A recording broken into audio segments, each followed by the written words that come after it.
Social মিডিয়ায় trending চলছে all eyes on রাফা। রাফার দিকে সমস্ত চোখ, সারা পৃথিবীর মানুষ রাফার দিকে তাকিয়ে আছে। রাফা ইসরায়েল সংগঠিত গণহত্যার প্রতিবাদে তার রাস্তায় নামছে, প্রতিবাদ করছে, পুলিশের সাথে সংঘর্ষে জড়াচ্ছে। এমনকি ইসরায়েলের ভেতরেও ইহুদিদের একাংশ রাফায় গণহত্যার বিরুদ্ধে রাস্তায় নামছে। অন্যদিকে কিছুই দেখতে পাচ্ছে না মার্কিন যুক্তরাষ্ট্র। আর সম্ভবত এই দেখতে না পাওয়ার জন্য জনমত গঠন করার উদ্দেশ্যে কিছু মিডিয়া, আপনারা হয়তো খেয়াল করেছেন, তারা বলতে চাইছে যেহেতু 25শে মে হামাস ইসরায়েলের রাজধানী তেল আবিবে মিসাইল হামলা করেছিল, তার প্রত্যুত্তরে ইসরায়েল রাফায় জাতিসংঘের উদ্বাস্তু শিবিরে হামলা করেছে। এমনটাই একটা দেখাবার চেষ্টা চলছে, যেন হঠাৎ করে হামাস হামলা করেছে, একটা শান্তিপূর্ণ পরিবেশ ছিল, হঠাৎ করে কোন একটা ঘটনা ঘটে গেছে। এটা ভুলিয়ে দেওয়ার চেষ্টা চলছে যে 7ই অক্টোবর থেকে টানা আজকে পর্যন্ত প্রতিদিন ইসরায়েল এবং ফিলিস্তিনিদের লড়াই চলছে। গাজায় হামাস অন্যান্য যে ইসলামিক এবং কমিউনিস্ট প্রতিরোধ যোদ্ধারা আছে তারা ইসরায়েলের বিরুদ্ধে লড়ছে। একই অবস্থা ওয়েস্ট ব্যাংকেও। ফলত যদি বলা হয় 25 তারিখে হামাসের মিসাইল হামলার জন্যই 26 তারিখে ইসরায়েল বোম মেরেছে, উদ্বাস্তু শিবিরে উদ্বাস্তুদের হত্যা করেছে, সেটা আমার মনে হয় সত্যকে বিকৃত করে। আপনাদের কি মনে হয় আমাদের অবশ্যই জানাবেন।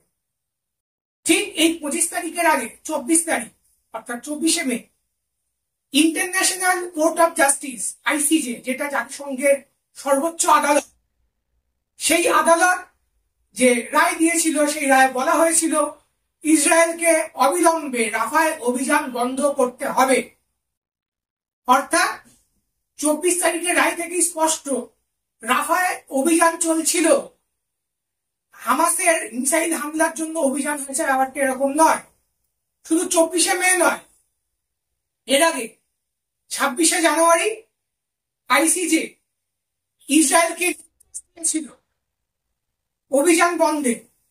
কারণ রাফায় ইসরায়েলের অভিযান সেটা কিন্তু ডিসেম্বর মাস থেকে চলছে, এবং ঠিক সেই সময় আইসিজে অর্থাৎ ইন্টারন্যাশনাল কোর্ট অফ জাস্টিসে সাউথ আফ্রিকা যে কেস করে ইসরায়েলের বিরুদ্ধে গণহত্যার অভিযোগে, সাউথ আফ্রিকার বক্তব্য ছিল যে সাউথ আফ্রিকা অ্যাপার্থাইড বা যে জাতি বিদ্বেষ, বর্ণ বিদ্বেষের বিরুদ্ধে লড়াই করেছে, ইসরায়েলও একইভাবে সেই অ্যাপার্থাইড বা সেই বিদ্বেষ ফিলিস্তিনিদের ওপর চাপিয়ে দিয়েছে। তাই সাউথ আফ্রিকা এই গণহত্যার অভিযোগ করেছে আইসিজেতে।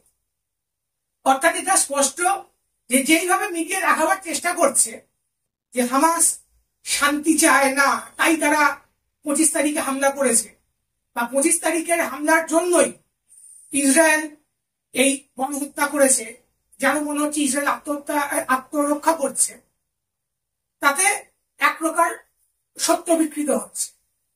এবং এই সত্য এর আগে আমরা দেখেছি 7ই অক্টোবরের হামাসের হামলা নিয়ে। এইটা বোঝাবার চেষ্টা হয়েছে সমস্ত কিছু শান্ত ছিল, হঠাৎ হামাস বা ফিলিস্তিনিরা যুদ্ধ করেছে। এটা বলে রাখা ভালো, হামাস যে অপারেশন আল আকসা শুরু করেছিল, ফিলিস্তিনে কিন্তু ফাতাহ অর্থাৎ প্যালেস্টিনিয়ান অথরিটি কিন্তু সেটা বিরোধিতা করেনি। হামাস বাদেও অন্যান্য ইসলামিক এবং কমিউনিস্ট গ্রুপগুলো, পিএফএলপি, ডিএফএলপির মতো গ্রুপগুলো কিন্তু এই অভিযানকে সমর্থন জানিয়েছে। সুতরাং এটা ভাবাটা অন্যায় হবে না যে হামাসের 7ই অক্টোবরের হামলার পেছনে ফিলিস্তিনিদের একটা জাতীয় ঐক্য ছিল, যদিও সেই হামলা হামাস শুরু করেছিল। হামাসের এই হামলা যদি আমরা 7ই অক্টোবর থেকে শুরু বলে ধরে নিই এবং সেটাই বর্তমান যুদ্ধের শুরু, তাহলেও সত্যটাকে কিন্তু বিকৃত করা হবে, অন্যায় করা হবে। কারণ 1948 সালে নাকবা হয়, অর্থাৎ ইসরায়েলিরা ব্যাপকভাবে ফিলিস্তিনিদের নিজেদের ভূখণ্ড থেকে উচ্ছেদ করে এবং বৃহৎ একটা অংশ তারা দখল করে নেয় এবং 2023 সালে 15ই মে জাতিসংঘ নাকবার 75 বছর পালন করেছে এবং জাতিসংঘে বহুবার যে ভোট হয়েছে যে 67 সালের বর্ডার অনুযায়ী ইসরায়েলকে তার দখলীকৃত অঞ্চলগুলো ছেড়ে চলে যেতে হবে, এই প্রস্তাবের পক্ষে কিন্তু ভারতও ভোট দিয়েছে।